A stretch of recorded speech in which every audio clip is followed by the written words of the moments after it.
Handa ka na ba para sa isang magnitude 9 na lindol sa loob ng 90 araw?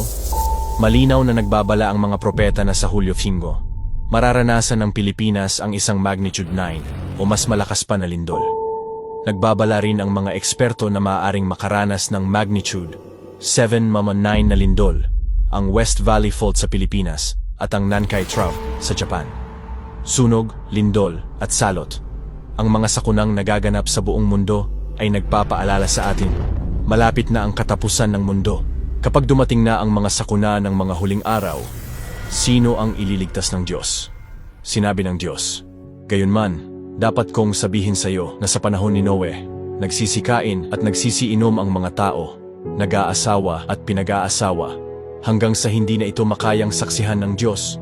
Kaya nagpadala siya ng malaking baha upang wasakin ang sangkatauhan, na ang iniwang ligtas ay pamilya lamang ni Noe na 8 tao, at ang lahat ng uri ng mga ibon at mga hayop. Gayunman, sa mga huling araw, ang mga iniwang ligtas ng Diyos ay iyong lahat ng naging tapat sa Kanya hanggang sa huli. Sa mga huling araw, inililigtas ng Diyos ang mga patuloy na sumasamba sa Kanya at tumutupad sa Kanyang salita sa isang makasalanang mundo. Kung nais mong mapabilang sa kanila, sabihin mo ang Amen."